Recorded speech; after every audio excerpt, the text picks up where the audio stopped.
énormément. Et c'est une personne qui a beaucoup fait pour Israël. Alléluia. Ah, mais ça n'a rien d'étonnant. J'ai pas dit qu'il était parfait. Et j'ai même pas dit qu'il connaissait le Seigneur. Parce que je crois pas que c'est le cas et Dieu me l'a pas montré. Mais ce que je sais, c'est que c'est un homme qui est engagé pour sa nation et qui ne transige pas avec ces choses-là. Alléluia. Est-ce qu'il est parfait? J'en sais rien, Dieu sait. Est-ce que tu es parfait ou est-ce que je suis parfait? Je crois qu'on a la réponse, non? C'est pas la peine que je la donne. Et donc si je regarde les œuvres, si je regarde ce qu'il a fait pour l'Amérique ces dernières années, ou ce qu'il a fait pour le monde, je me rends compte que la première chose qu'il a fait, c'est qu'il a mis un coup d'arrêt à l'hypocrisie. Dis avec moi, il a arrêté l'hypocrisie. Dans la politique. Parce qu'il est direct. Alors, il s'en fiche. Et là où la politique a toutes sortes de manières de dire les choses, vous êtes d'accord avec moi sur ces choses-là? Est-ce qu'un homme politique, il a une manière de dire les choses? Est-ce qu'il adoucit les choses pour faire passer un autre message? Est-ce qu'il parle avec un cœur double? Enfin, ma soeur, la plupart du temps, oui. La plupart du temps, oui. Mais ce qu'il a fait, cet homme-là, c'est de parler différemment. Dis avec moi, différemment. Et il s'est mis à parler avec une voix ferme et une voix d'autorité, sans faire de mal aux gens et sans les opprimer comme le font certains dictateurs. Il a mis personne en prison parce qu'il s'opposait à lui. Même si on l'a accusé d'être un nazi, d'être tout ce qu'on voulait, n'est-ce pas? Mais il n'a pas fait ça. Et Dieu le garde de le faire.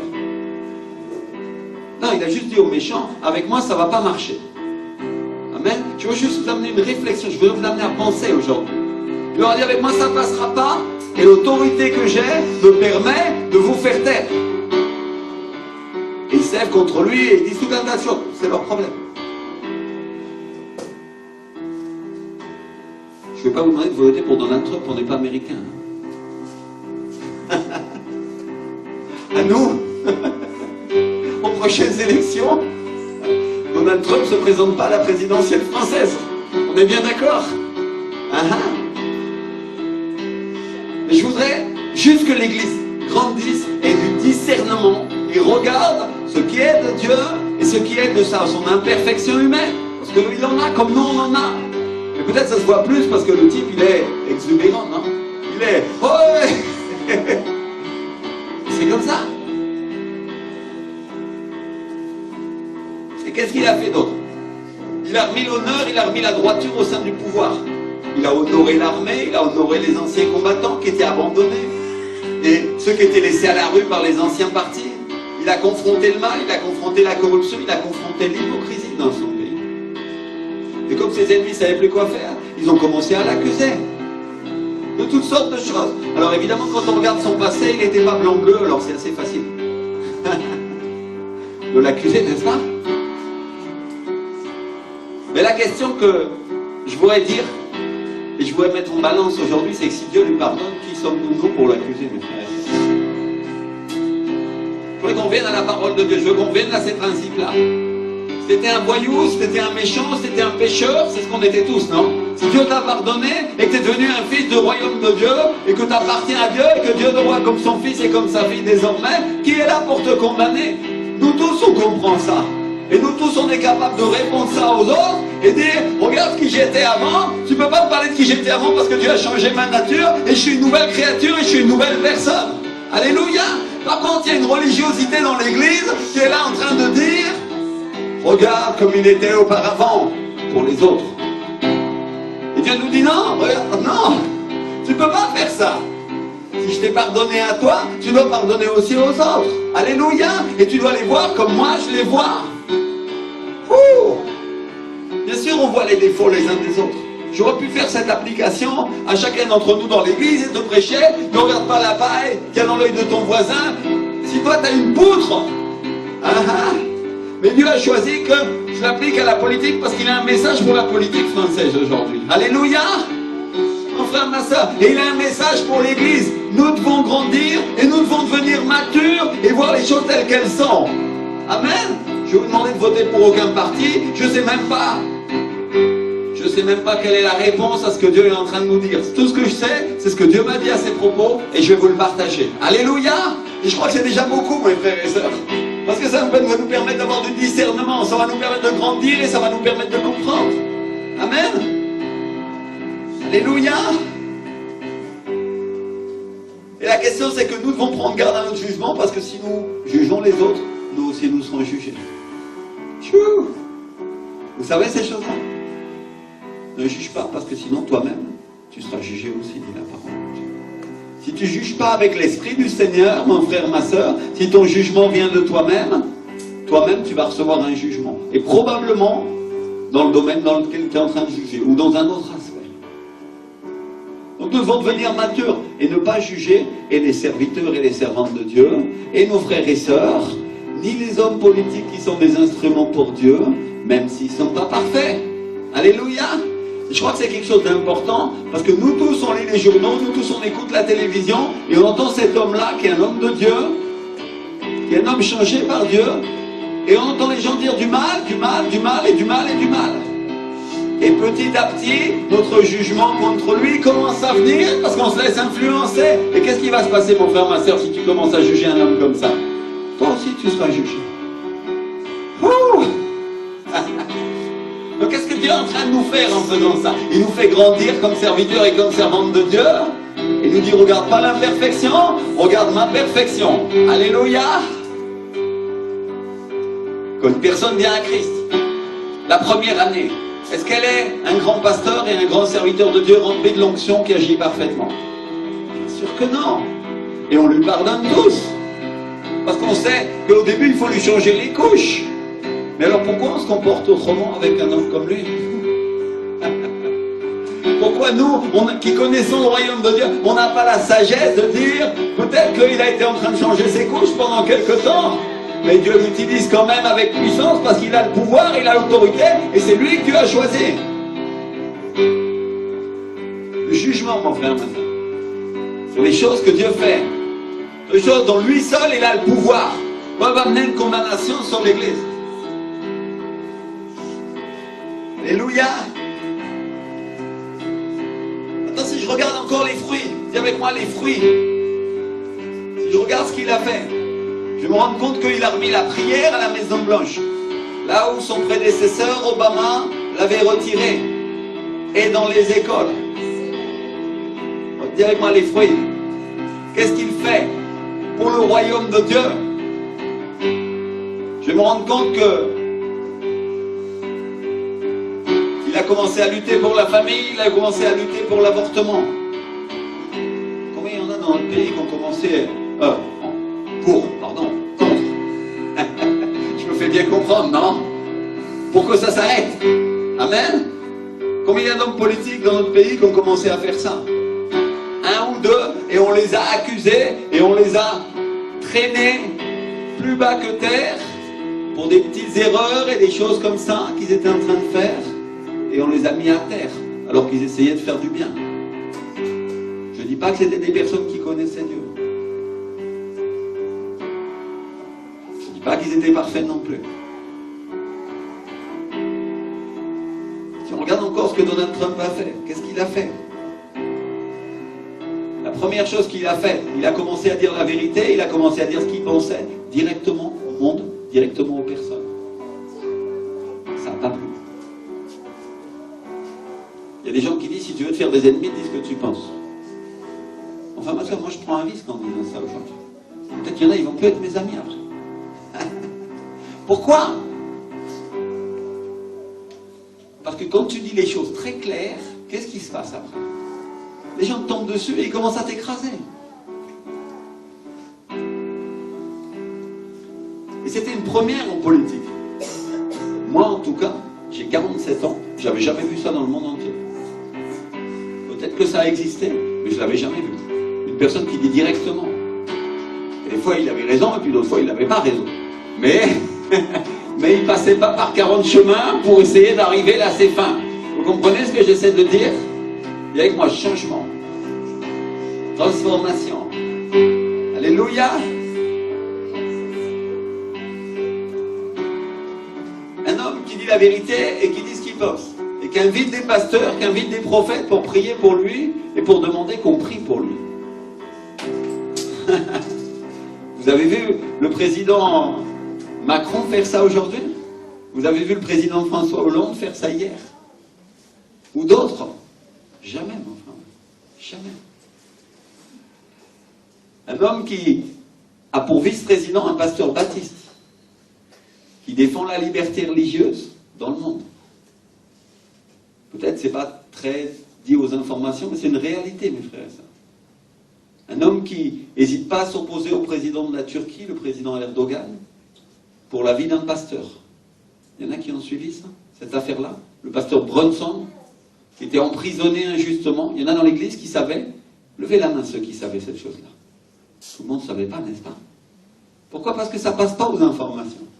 On n'en est pas informé. Le pasteur Brunson, qui était un missionnaire, qui était emprisonné injustement en Turquie, le président Donald Trump s'est levé et il a mis des sanctions économiques à la Turquie, alors qu'ils avaient des intérêts stratégiques militaires américains, ils ont des bases américaines, il y en a pour de l'argent, il s'agit de géopolitique, il s'agit de pouvoir lutter contre l'État islamique. Il a pris le risque de perdre tout ça pour un homme de Dieu, mon frère, ma soeur. Pour un pasteur qui est sorti et qui est venu prier pour lui. Alléluia. Et moi je ne dis pas qu'il est parfait, mais je dis que c'est le premier qui a fait quelque chose comme ça. Vous connaissez beaucoup de présidents qui sont intervenus de cette manière-là, directe, et qui ont été capables de faire ce que Dieu fait. Écoutez bien le verset, parce que voilà le verset que l'Esprit est en train de me donner quand je parle de ça. Que Dieu a donné des nations et des rois pour toi. Alléluia. Est-ce que ce qu'il a fait pour un homme de Dieu, c'était pas l'accomplissement de ce que Dieu a dit dans sa parole qu'il allait faire? Je donnerai pour toi des rois, je donnerai pour toi des nations. C'est-à-dire, il a été un instrument entre les mains de Dieu. Je ne sais pas s'il était conscient de ce qu'il faisait ou pas, mais ce que je dis, c'est qu'il a été un instrument entre les mains de Dieu pour accomplir cette parole dans ce domaine et ce jour-là. Alléluia. Au-delà du fait qu'on serait bien content s'il nous sort de prison. Gloire à Dieu, parce que c'est le Seigneur qui nous sort. Amen. Mais il a été un instrument pour ça. Alléluia.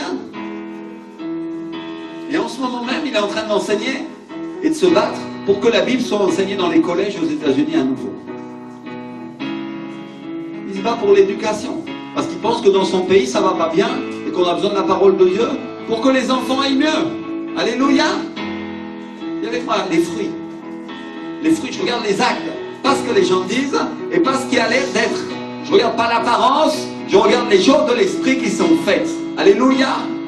Aujourd'hui, je voudrais enseigner l'Église à décoder les informations, pas spécialement pour Donald Trump, même si c'est un exemple aujourd'hui dans notre prédication, mais sinon de savoir ce que les gens font vraiment au lieu de ce que les gens disent d'eux. Alléluia. Et avec moi, je vais devenir mature. Je vais regarder au-delà de ce que les gens disent et je vais regarder à ce que l'Esprit de Dieu dit. Je vais regarder à ce que la parole de Dieu dit. Amen. On veut de la maturité dans cette église, on veut être des serviteurs matures. Mon frère, ma soeur, le prophète Switcher, le jour où Donald Trump a été élu, il m'a dit, lui, c'est un homme de Dieu. Il le savait. Il le savait. Il n'a pas publié, il n'a pas transmis à tout le monde parce qu'il savait que les gens ne l'accepteraient pas. Et aujourd'hui, dans cette église, parce que le Seigneur m'a montré, parce que le Seigneur m'a parlé, je viens enseigner ces choses-là. 2 ans après, et vous dire, regardez, en 2 ans, ce qu'il a fait, quand le Seigneur a dit, c'est arrivé, et il est en train d'en faire encore. Alléluia. Et avec moi, la réalité des choses, et pas l'apparence. Alléluia. Amen. Et la semaine dernière, il était à l'ONU. Il y en a qui ont eu cette information-là. En train de lire. En train de lire, non. En train de défendre la liberté religieuse dans le monde.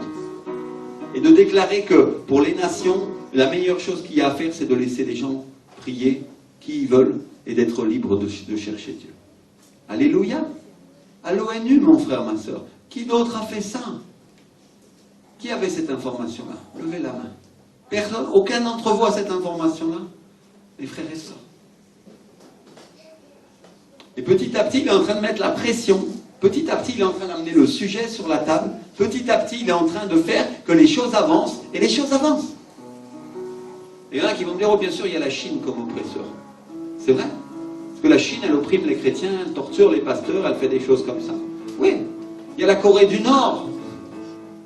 Mais petit à petit, il est en train de faire des choses pour que la liberté commence à se mettre. Alléluia, dis avec moi la liberté. Et il a fait des choses même économiquement. Bien sûr, ils avaient leur propre intérêt.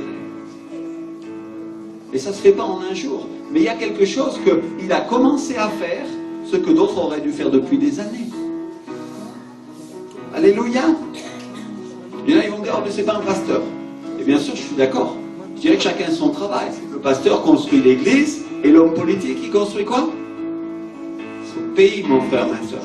Alléluia. Il est là pour construire son pays. Amen. Il y en a qui vont me dire que c'est pas le travail de l'église de se mettre dans la politique. Il y en a qui croient ça. Donc frère, ma soeur, si tu laisses la politique au diable, alors qui c'est qui va régner dans ton pays? Vous comprenez ce que j'essaye de dire? Si tu laisses que le diable il règne dans ta maison, qui va commander? Qui va commander, mon frère, ma soeur? Donc c'est à toi de faire la différence et de comprendre et de prier pour qu'il y ait un changement dans notre pays, aussi dans la politique. Alléluia. Amen. On ne va pas pouvoir se plaindre si on ne fait rien. Et que, comment dire,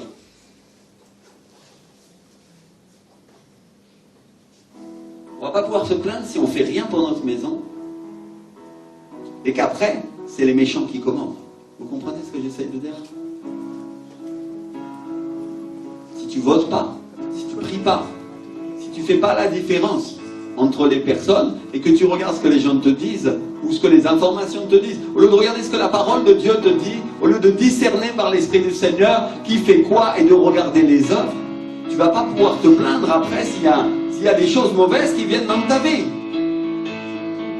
Si demain, il y a une persécution qui se lève parce que tu as voté pour le mauvais, c'est ta faute, non? Vous comprenez ce que j'essaie de dire? Si je vote pour Adolf Hitler, Hitler régnera et il fera un massacre. C'est évident. Donc ce que j'essaie de dire à l'église aujourd'hui, c'est qu'elle se lève, elle devienne mature, elle grandisse, elle apprenne à changer, à être transformée. Dis avec moi, changer et transformer. Amen. Alléluia. Merci Seigneur.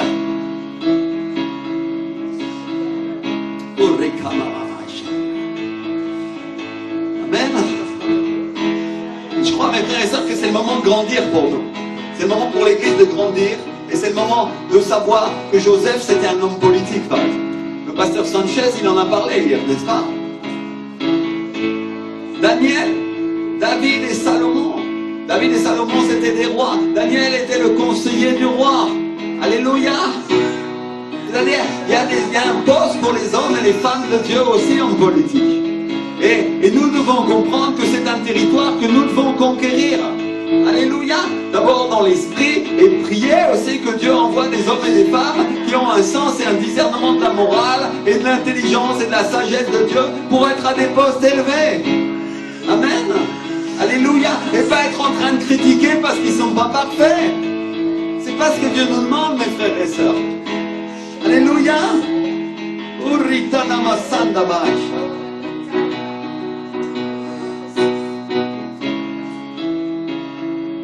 Et donc Donald Trump, il n'est qu'un homme, il n'est qu'un président, il n'est pas un roi. Parce qu'un roi, ça a tous les pouvoirs, mais un président, il n'a pas tous les pouvoirs. Mais il fait tout ce qu'il peut pour changer son pays. Et il impacte les nations du monde entier. Et il amène des transformations, même pour nous, mes frères et sœurs. Alors qu'on ne s'en rend pas compte. Peut-être il y en a qui se plaignent, ils disent « Ah, il va mettre une taxe sur les vins français. » Peut-être ça va nous être préjudiciable, c'est possible. Mais s'il amène le fait que la liberté religieuse augmente en France parce qu'il fait pression sur l'ONU, alors peut-être que le royaume de Dieu va y gagner quelque chose. Et on boira un peu moins de vin tout court, et on boira le vin de l'esprit à la place. Alléluia.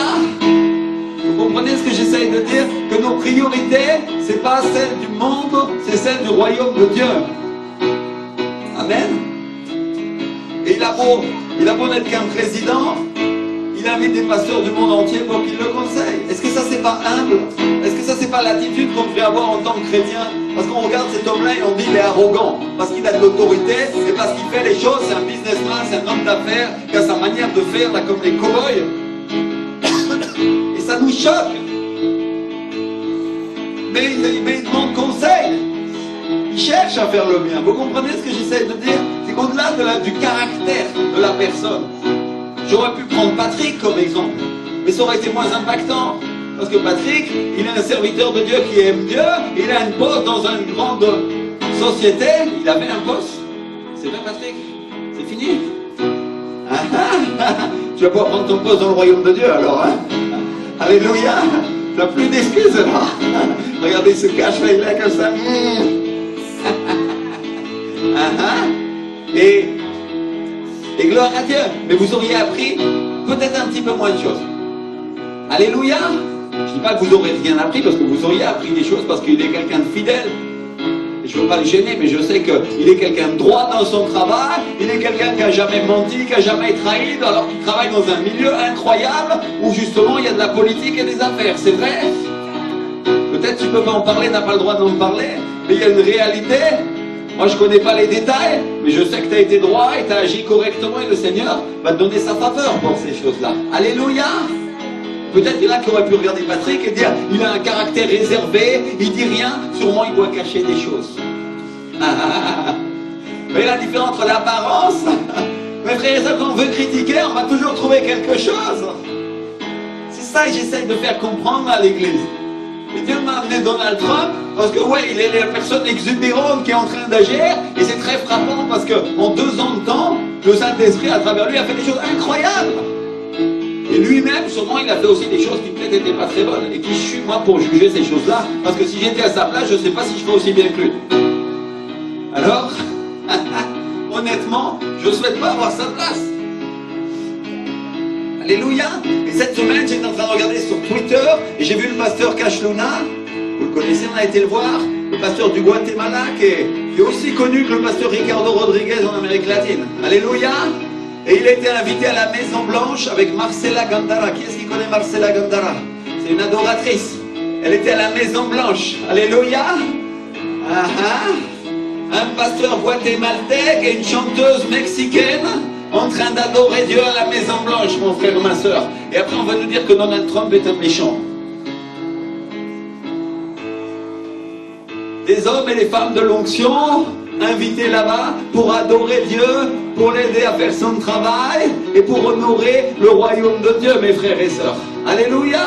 Et je continue, ou j'en jette encore, parce qu'il y en a à dire. Ça, il n'y a aucun président qui l'a fait.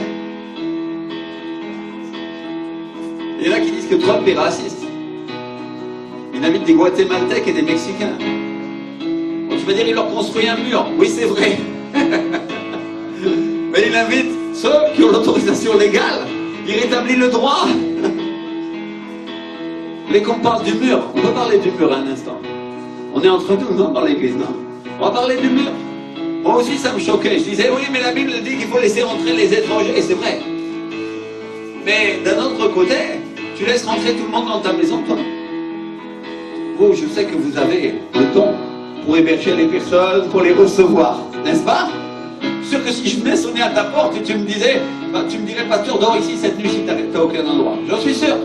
Parce que je vous vois, je vous connais. Alléluia.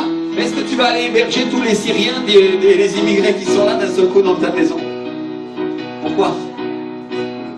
T'es pas un pasteur, t'es pas un homme de Dieu, t'es un méchant? Pourquoi, pasteur? On les connaît pas. C'est un peu dangereux parce qu'on les connaît pas. Et toi, pasteur, pourquoi toi? Pareil. Alléluia. C'est dangereux parce qu'on les connaît pas. Parce que tu peux héberger un assassin sans le savoir, mon frère, ma soeur. Alors qu'est-ce que tu fais? Tu laisses la porte de ta maison et quand Dieu te parle et te dit de le laisser rentrer, tu le laisses rentrer. Alléluia. T'as un mur autour de ton jardin. En Argentine, comme il y a des méchants, ils mettent des murs très hauts avec des barbelés à Buenos Aires et des bouts de verre. Pourquoi? Parce qu'il y a des gens qui rentrent chez toi le soir et ils viennent prendre des choses. Et des fois, ils prennent ta vie aussi. Et si tu étais le président du plus grand pays du monde, est-ce que tu ne défendrais pas ton pays contre les entrées comme ça? Vous comprenez ce que j'essaye de dire? Maintenant, la question, c'est est-ce qu'il va laisser rentrer ceux qui ont vraiment besoin ensuite? Parce que c'est là que Dieu va le tester. Si demain, il construit le mur, et qu'après il dit aux migrants, il n'y en a aucun qui peut rentrer ici alors qu'ils ont besoin, ils sont détestés, ils sont dans des situations pas possibles. Là, peut-être que Dieu sera contre lui à ce moment-là. Vous comprenez ce que j'essaye de dire? Mais il y a une justice et il y a des choses qu'on doit faire pour autoriser, et il y a des choses qu'on ne doit pas faire pour autoriser. Il y a une question de maturité. Dis avec moi, maturité dans l'église. Et frères et sœurs, on va prendre un autre exemple. Il y a des croyants dans l'église qui pensent qu'on peut venir dans une église et prophétiser, dire n'importe quoi, alors qu'on n'est pas autorisé par le ministère. Et ça, c'est pas biblique, mes frères et sœurs. Et ils vont dans les églises et ils rentrent et ils font tout ce qui leur plaît. Et ils parlent aux gens et ils ministrent les gens dans l'église et ils leur donnent des conseils alors qu'ils sont des rebelles et ils sont sortis de je sais pas où. Et dans votre église, vous voyez le pasteur qui les regarde avec des yeux noirs. Et parfois quand il est obligé que Dieu lui dit, il les met dehors. Il y en a qui vont regarder ça avec un regard religieux et ils vont dire, pourquoi pasteur, t'es pas un homme de Dieu, t'accueilles pas tous les croyants ici? Pourquoi? Parce qu'ils sont en train de faire du mal à mes enfants. Alléluia, je me fais comprendre. Parce que je protège les brebis que Dieu m'a données, parce que c'est la responsabilité que Dieu m'a donnée comme papa de cette maison. Amen. Moi je protège l'église quand Dieu me dit de le faire. C'est Dieu qui la protège au-dessus de notre Père spirituel. Amen. Alléluia. Parce que si une personne n'a pas la maturité de savoir la différence, alors Dieu va envoyer quelqu'un de plus mature pour l'aider. Si ton fils de 3 ans n'est pas capable de savoir qu'il ne peut pas partir avec n'importe qui dans la rue, qu'est-ce qui va se passer? Personne ne le laisse partir. Il y a quelqu'un qui va l'accompagner. Alléluia. On va le protéger, le petit garçon de 3 ans ou la petite fille de 3 ans, parce qu'il n'est pas capable de comprendre. Mais quand il aura 18 ans, c'est pas quelqu'un qui va venir avec des bonbons et qui va lui dire hey, monte dans ma voiture. Non, ça marchera pas. Il dira non, oh. Amen. Alléluia. Donc si comme pasteur, moi je peux protéger la maison du Seigneur comme ça. Amen. Vous êtes d'accord, pasteur, avec ça? Alléluia. Alors comment est-ce que Donald Trump, comme président des États-Unis, ne peut pas protéger son pays de cette manière? Et comment notre président ne devrait pas défendre notre pays de cette manière aussi? Je ne donne pas des leçons aujourd'hui. J'essaye d'expliquer au peuple de Dieu qui doit être plus mature. Et si nous sommes matures, nous devons comprendre que nous pouvons aider les gens, mais nous ne pouvons pas laisser rentrer les méchants non plus. Amen. Alléluia. Ou alors tu laisses rentrer toutes sortes d'esprits dans ta maison, ou tu laisses rentrer que le Saint-Esprit. Que le Saint-Esprit, bien sûr. Alléluia. C'est la même chose. Différent. Amen. Oh Seigneur. Alléluia. Il y a de la maturité qui va rentrer dans cette maison. On va commencer à comprendre. Et le président Donald, et on va finir avec ça, il a reconnu Jérusalem comme étant la capitale d'Israël. Ce que aucun président avant lui n'avait fait. Aucun. Alors que depuis 1948, quand Dieu a rendu Israël aux Juifs, tous qui se disaient chrétiens, parce qu'il y a eu beaucoup de présidents chrétiens aux États-Unis. En France, on n'en a pas eu, mais aux États-Unis, ils en ont eu plein. Et ils ont eu l'occasion de le faire, et ils ne l'ont pas fait. Et Donald Trump l'a fait, et il y a d'autres présidents qui lui ont emboîté le pas. Il y a des nations latino-américaines qui ont commencé. Alléluia, à le suivre, et à faire la même chose. Il y a le président du Honduras, et le président du Guatemala, et le président du Brésil, dans lequel les gens allaient reconnaître la vérité. Et ils ont commencé à reconnaître la vérité, ce qui est écrit dans la Bible, la vérité, ce qui est écrit dans la parole de Dieu, que Dieu a donné à David, et Dieu a donné à Josué, la terre promise, et Jérusalem en fait partie. Mes frères et sœurs, alléluia. C'est-à-dire, qui a fait ça? Qui a reconnu le premier? Donald Trump. Il a été quoi? Un instrument entre les mains de Dieu pour lutter contre une politique mensongère. Alléluia.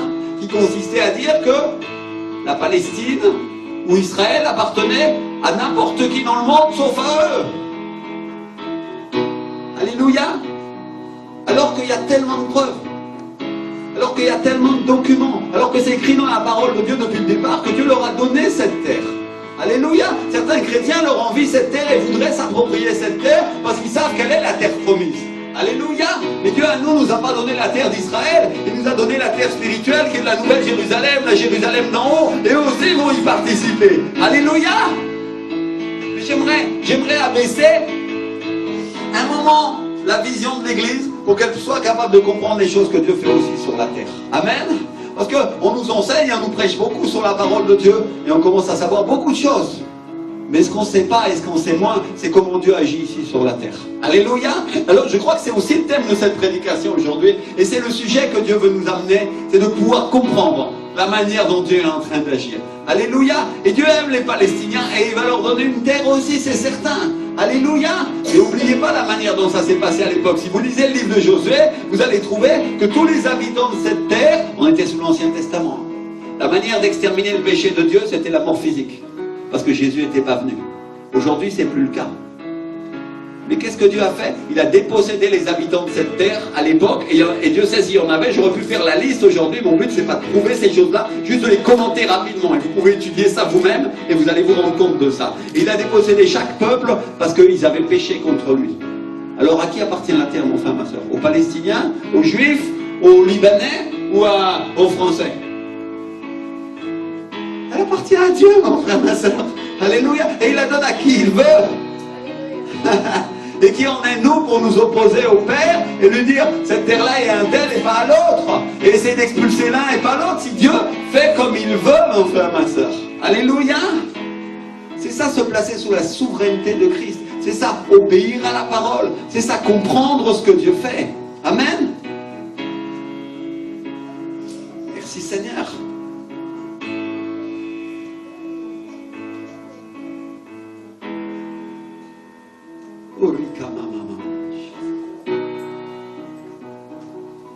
Donc, imagine-toi. Imagine-toi. Si Dieu transforme demain un homme politique, ou un homme d'affaires qui était connu pour faire le mal, en France, et qu'à partir de demain, il commence à faire le bien. À partir de demain, il est rempli du Saint-Esprit. Comment tu réagirais? C'est ça la question que je suis venu vous poser ce matin. Comment on va réagir, nous, l'Église?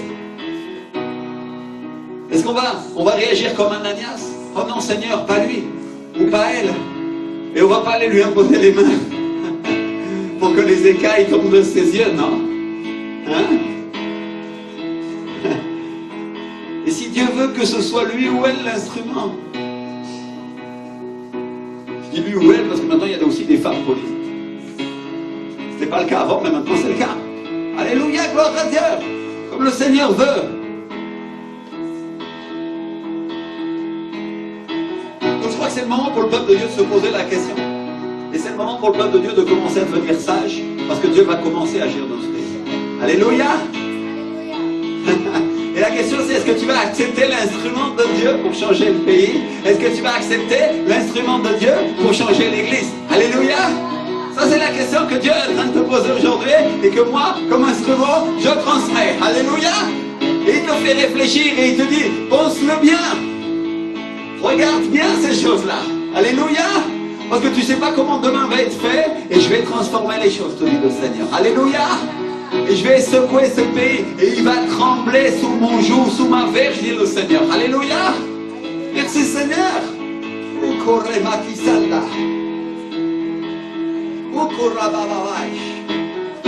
Ce que Dieu est en train de nous dire, c'est je vais couper et je vais trancher et je vais utiliser un instrument pour retrancher ceux qui parlent avec un cœur double. Alléluia. Tu vas dire, pasteur, pourquoi tu nous as parlé de Donald Trump? Pourquoi? Parce que c'est toutes les choses que Dieu était en train de me parler quand je lisais ce verset, ce seul verset, où Dieu disait, je vais retrancher ceux qui parlent avec un cœur double, ceux qui parlent avec des lèvres flatteuses. Et j'ai pensé, et le Seigneur m'a parlé de notre président en ce moment, et il m'a parlé de Donald Trump, et il m'a montré la différence. En un quart de seconde, c'était clair pour moi, mon frère, ma soeur. Et ce que je suis venu faire aujourd'hui, c'est te transmettre ce que Dieu m'a parlé cette semaine. Alléluia. Quand je lisais ce psaume, quand je lisais cette parole, je ne suis pas venu enseigner tout ce que dit ce psaume, je suis venu faire une application pratique et temporelle, immédiate et prophétique du moment où Dieu était en train de me parler de ce qu'il va faire dans ce pays. Alléluia. Il est en train de dire, je vais transformer. Et avec moi, je vais transformer. Alléluia. Il est en train de dire, je vais utiliser un instrument pour retrancher ceux qui parlent avec hypocrisie. Je vais utiliser un instrument pour séparer ceux qui sont sincères de ceux qui sont faux. Et ça va arriver en politique et ça va arriver dans l'église, mon frère, ma soeur. Alléluia. Et tu vas trouver des pasteurs qui seront confondus. Et tu vas trouver des personnes qui parlent contre le Seigneur et qui disent enseigner la parole de Dieu. Et Dieu retranchera leurs lèvres. Alléluia. Il les coupera. Parce que la parole de Dieu va venir et elle va s'étendre avec puissance. Dieu nous parle d'un réveil, mon frère, ma soeur. Et quand il parle d'un réveil, il parle d'une transformation. Et Dieu arrache et la vague de puissance commence à bouger tout le pays. Et toute la terre tremble. Alléluia. Alléluia. Merci Seigneur. Ce que je suis venu te dire, mon frère, ma soeur, c'est que Dieu ne parle pas sans avoir averti ses prophètes, sans avoir averti ses serviteurs de ce qui va se passer dans le pays. Et Dieu, qu'est-ce qu'il est en train de faire? Il avertit ses serviteurs et ses servantes. Et il dit, ne jugez pas ce que je vais faire, parce que je vais agir dans ce pays et je vais le transformer, dit le Seigneur. Alléluia. Écoute bien, mon frère. Et il veut que tu sois pas une femme, mais un homme de jugement. Il veut que tu sois une personne qui obéisse à Dieu et qui dise ok, même si Dieu prend n'importe lequel de ces personnes, et Dieu m'a précisé et il m'a spécifié plusieurs fois, ne donne aucun nom, il m'a dit au Seigneur. Alléluia. Ne donne aucun nom. Et mon frère, ma soeur, moi non plus, je ne sais pas qui Dieu va utiliser. C'est pas la peine de venir me demander, pasteur, est-ce que tu sais? J'en ai aucune idée, mon frère, ma soeur. La seule chose que je sais, c'est ce que Dieu m'a dit. Regarde ce que j'ai fait aux États-Unis. Et regarde comment est ton pays. Et regarde ce que je vais faire. Alléluia. Regarde ce que je vais faire. Est-ce que Donald Trump a amené un réveil aux États-Unis? Non. Ce sont des pasteurs, ce sont des prophètes qui ont amené ces choses-là pour la maison de Dieu. Et les États-Unis sont en train de revenir de la stagnation dans laquelle ils étaient auparavant. Et il y a 10 ans, il y a une prophétesse de Dieu qui s'appelle Cindy Jacobs qui a commencé à se lever. Et elle a commencé à prier pour son pays. Et elle a dit, il faut prier pour les États-Unis parce qu'on est mal, parce que les églises ferment, parce que les gens sont morts, parce que ça va mal. Et elle a commencé à dire comme David, Seigneur, aie miséricorde de nous. Elle a commencé à clamer. Cette femme de Dieu, c'est une petite femme blonde. Elle est âgée maintenant. Elle est venue, elle a prophétisé au pasteur Ricardo. Mon frère, ma soeur, elle a l'autorité pour prophétiser à mon pasteur. Et elle lui a parlé des choses, des merveilles de Dieu que Dieu ferait. Elle a dit un jour la Colombie sera entièrement libre de drogue. Est-ce que c'est arrivé pour l'instant? Pas encore, mais ça va arriver, mon frère, ma soeur, parce que la parole de Dieu est lancée. Et hier, les prophètes étaient en train de nous enseigner. Quand la parole de Dieu est là dans l'atmosphère, elle court et elle transforme. Alléluia. Alléluia. Et elle met le feu au pays. Et mon frère, ma soeur, le prophète nous a enseigné aussi comment ça marche une parole prophétique. Il dit, elle est lancée, et il a dit pendant 4 ans, pendant 5 ans, quand j'avais cette parole, j'ai commencé à déclarer qu'elle allait arriver. Et il y en a, ils pensent qu'elle va arriver tout de suite parce que Dieu l'a donné. Non, Dieu, il dit, travaille-la dans ton cœur, elle viendra. Alléluia, elle viendra, elle s'accomplira. Merci Seigneur. Mon frère, ma soeur, il y en a qui sont en train d'attraper la bénédiction, il y en a qui voient les choses plus claires en ce moment. Les gens qui voient les choses de Dieu, ce que Dieu prévoit pour l'avenir. Alléluia. Est-ce que Dieu nous ouvre pas les cieux pour qu'on soit comme les fils et les filles d'Issachar, qu'on puisse connaître les temps et les moments dans lesquels le Seigneur est en train d'agir? Et c'est parce que le Seigneur il est en train de faire aujourd'hui. Il nous parle du passé, récent et ancien, et il nous parle de notre avenir, mes frères. Est-ce que Dieu va faire exactement comme aux États-Unis? J'en sais rien. Peut-être oui, peut-être que non. J'en ai aucune idée. Ce que je sais, c'est que Dieu dit, prends garde et regarde, parce que moi je vais transformer, dit le Seigneur. Sois pas des premiers qui sont injugés pour les apparences, parce que je vais utiliser des instruments, je vais utiliser des gens. Je vais vous utiliser, dit le Seigneur. Alléluia. Merci Seigneur. Ouh. Gloire à Dieu. Alléluia.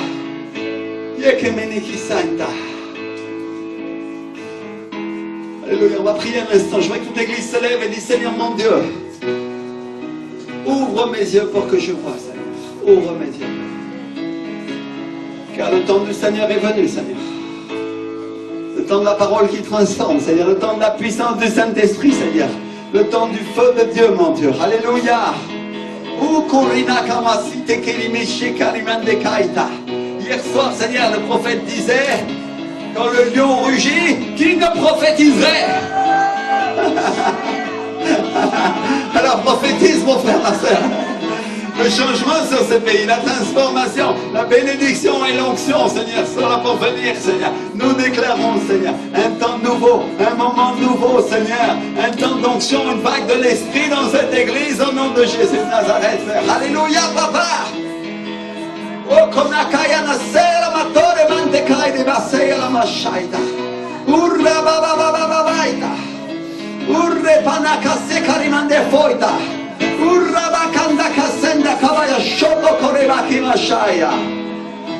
Alléluia, Seigneur, rends-nous intelligents, rends-nous sages pour savoir les temps et les moments, Seigneur. Rends-nous, Seigneur, capacite-nous, cher Saint-Esprit, Seigneur, pour que nous sachions reconnaître ce que tu as choisi pour être des instruments dès le commencement de leur ministère et encore pendant. Commence à prier, commence à prier, commence à prier. Révèle-moi, Seigneur.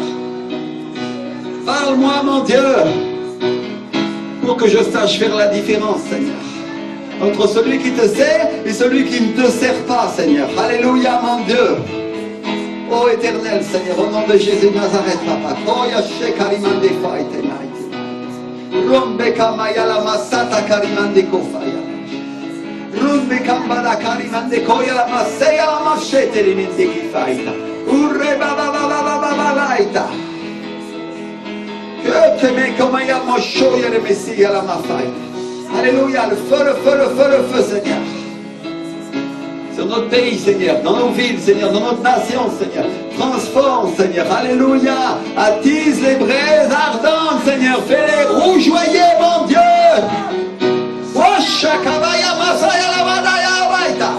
Oh, alléluia. Alléluia. Je vais secouer l'Élysée, dit le Seigneur. Alléluia. Et la terre va trembler. Parce que je me lève pour apporter le salut dans ce pays, dit le Seigneur.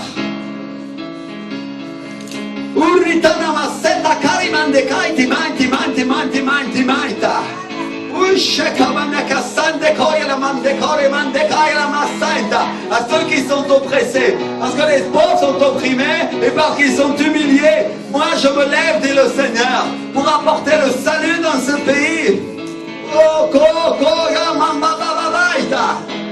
Pour apporter le salut à ceux contre qui on souffle.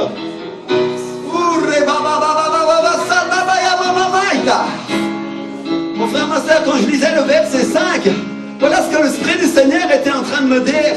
Je vais sauver, je vais transformer. Quand Dieu dit je me lève, mon frère, ma soeur, il est en train de dire je vais commencer à agir pour ce pays.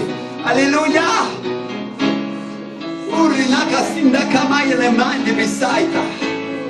Alléluia. Alléluia, Seigneur. Seigneur, combien nous exaltons. Oh Dieu, tu es puissant, mon roi. Alléluia. Alléluia. Parce que les malheureux sont opprimés, parce que les pauvres gémissent. Maintenant, il dit le Seigneur. Maintenant, dit l'Éternel, je me lève et j'apporte le salut à ceux contre qui on souffle. Et mon frère, ma soeur, les autorités de ce pays, elles se sont levées contre les pauvres. Elles se sont levées contre le peuple de Dieu qui était affligé et qui était dans la faiblesse spirituelle. Et à cause de ça, le Seigneur dit, moi aussi je me lève, moi aussi j'apporte le salut, dit le Seigneur. Alléluia. Et voilà la réponse de Dieu à l'oppression des hommes, mes frères et sœurs. Voilà la réponse au diable qui opprime. J'apporte le salut à ceux contre qui on souffre. Si tu regardes le mot qui est utilisé pour salut, c'est le mot yasha. Il y a un mot hébreu qui veut dire liberté, qui veut dire libération, qui veut dire prospérité, qui veut dire sauveur, salut et sauver, qui veut dire mettre en sécurité et secourir. Alléluia. Et le Seigneur est en train de nous dire, j'amène le salut, yasha.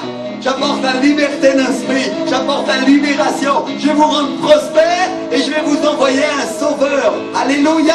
Bien sûr, il y en a qui vont me dire, pasteur, il a déjà envoyé un sauveur, Jésus-Christ. Oui, il est notre sauveur et il est notre Seigneur. Alléluia. Mais mon frère, ma soeur, quand le peuple faiblissait, quand les gens étaient écrasés, quand le peuple d'Israël, qui est une image de l'Église, clamait et criait parce que les choses allaient mal, Dieu leur envoyait un sauveur, un juge, Samson. Il leur a envoyé Jephthé, Déborah, alléluia, pour qu'ils rétablissent la justice dans ce pays. Et mon frère, ma soeur, les gens vont avoir soif à nouveau de la justice de Dieu. Ils vont avoir soif de la morale à nouveau dans ce pays. Et la morale qu'ils avaient abandonnée, ils vont la trouver en moi, dit le Seigneur. Alléluia. Urlikamada Sanda Kaida. Yekamani Kaida. Quand le Seigneur nous parle du salut, il est en train de nous dire, je vais vous rendre prospère, je vais vous bénir, je vais vous envoyer quelqu'un qui va vous sauver, quelqu'un qui va vous mettre en sécurité. Alléluia. Le salut, ça comprend tout et tout est inclus dedans. que mes frères et sœurs, c'est le temps de la grâce.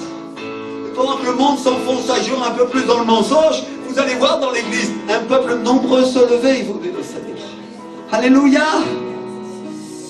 Et quand Dieu nous a sauvés, il a fait de nous ses enfants. Il a fait de toi son fils, il a fait de toi sa fille, il t'a donné un héritage et il t'a donné tout ce qui est inclus dans le royaume. Alléluia. Quand il dit j'apporte le salut, il est en train de dire non seulement je vais les sauver, mais ils vont me connaître. Ils vont connaître Jésus, dit le Seigneur. Mais je vais aussi les sauver de leur misère, je vais leur sauver de leur pauvreté, je vais les sauver de leur manque de connaissance. Alléluia, de mon royaume. Je vais les sauver de leur manque de morale. Alléluia. Il va y avoir à nouveau un sens moral dans ce pays. Il va y avoir à nouveau une soif pour la justice de Dieu, mon frère, ma soeur. Pas pour la justice des hommes. Une soif pour la justice de Dieu, parce que Dieu est juste. Quand Dieu il est en train de dire, je vais les sauver, il est en train de nous dire, je vais faire grandir l'église. Je vais me faire connaître à beaucoup de gens qui ne me connaissaient pas. Et beaucoup de gens que vous n'espériez pas, vous dit le Seigneur. Mon frère, ma soeur. Imagine-toi, qui aurait cru un jour que Donald Trump pouvait être un chrétien? Qui aurait cru cela? Ça nous serait paru impossible.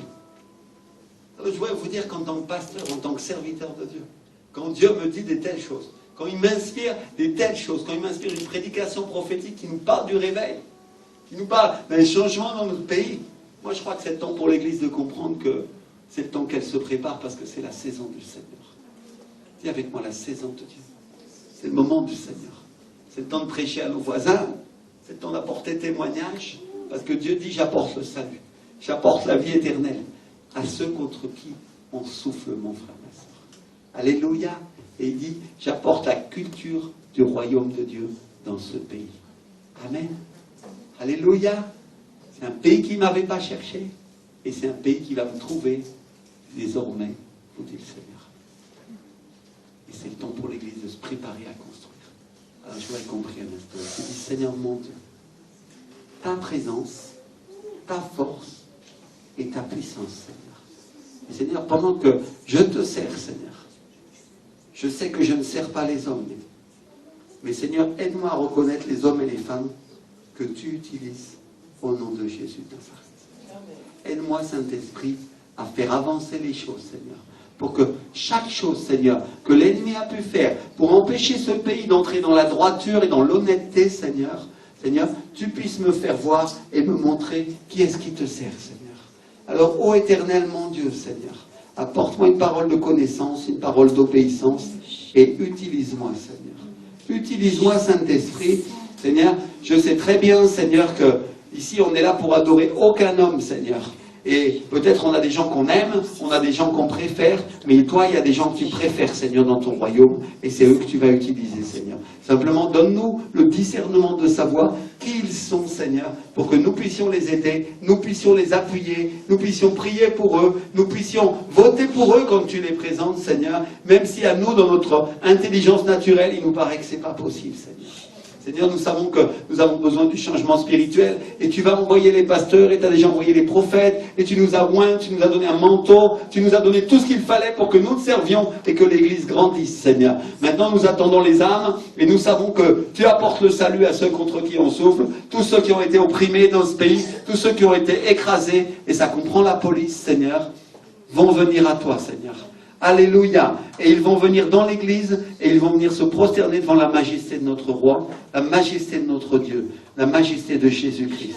Alléluia. Ô Éternel notre Dieu, Seigneur. Maintenant, nous voulons te dire, Seigneur, que pour l'homme ou la femme politique que tu choisiras dans ce pays, Seigneur, que nos yeux soient ouverts, Père. Même les petits commencements, que nous ne les méprisions pas. C'est ce que nous te demandons, Seigneur, au nom de Jésus.